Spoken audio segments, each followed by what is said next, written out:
తెలంగాణలో ఎవరి సొమ్ము ఎవరు తింటున్నారు? బీసీ ప్లస్ ఎస్సీ ప్లస్ ఎస్టీల సొమ్ము ఓసీలు తింటున్నారు అనుకునే వాళ్ళు ఇక్కడ, ఓసీల సొమ్ము బీసీలు ఎస్సీలు ఎస్టీలు తింటున్నారు అనుకునే వాళ్ళు ఇక్కడ. మీ అభిప్రాయాన్ని తెలియజేయండి. ఇంత దుర్మార్గంగా ఉద్యోగాలు పోతాం.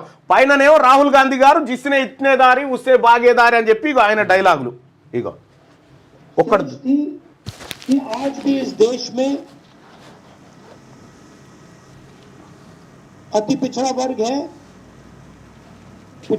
है, दलित हैं, आदिवासी हैं, अल्पसंख्यक हैं, जिनको जितनी भागीदारी मिलनी चाहिए नहीं मिलती है. అగో చెప్పిండా, ఎవరెంతరో వాళ్ళకి అంత భాగీదారి దొక్కాలని చెప్పిండు. మరి మా బీసీల భాగీదారి ఎవడెత్తుకపోయింది ఇడికేని? देश का एक्सरे कर देंगे, ఇగో दूध का दूध पानी का पानी हो जाएगा. भारत देशों का x-ray ego in the original video Rahul Gandhi says after socio-economic survey people belongs to OBC, SC, ST, EWS and minority will find out their fair share.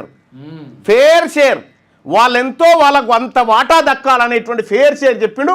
Uttam Kumar Reddy గారు ట్రాన్స్లేట్ చేసిరు దీన్ని. ఈ ముక్కలే దొరికినాయి, ఒరిజినల్ వీడియోలన్నీ డిలీట్ అయిపోయినాయి. సరే తర్వాత మాట్లాడుకుందాం.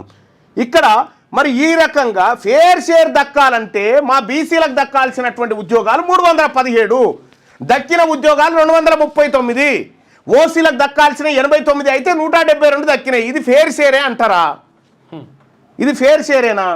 ఇక్కడ ఒక్క గ్రూప్ 1లోనే ఇంత మోసం జరిగింది బీసీలదే.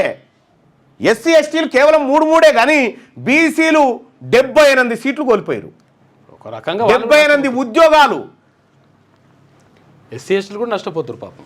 ఇగో తెలంగాణలో ఎవరి సొమ్ము ఎవరు తింటున్నారంటే బీసీ ఎస్సీ ఎస్టీల సొమ్ము ఓసీలు తింటున్నారని 92% మంది అభిప్రాయం. ఇది ఇగో ఇది పోవాలి, ఈ దోపిడి పోవాలి, ఈ ఉద్యోగాలలో దోపిడి పోవాలి, ఈ రైతు భరోసా నిధుల్లో దోపిడి పోవాలి, ఈ రాజ్యంలో పదవుల్లో దోపిడి విషయంలో ఏదైతే ఇది జరుగుతూ ఉందో దోపిడి అది పోవాలి. ఇవన్నీ పోవాలంటేనే ఈ అగ్రవర్ణ పార్టీలు ఈ దోపిడిని ఆపవు. కాబట్టి తెలంగాణ రాష్ట్రంలో బీసీలకు దక్కాలే వాటా అంటే ఖచ్చితంగా బీసీల రాజకీయ పార్టీ తెలంగాణ రాజ్యాధికార పార్టీతోనే సాధ్యం.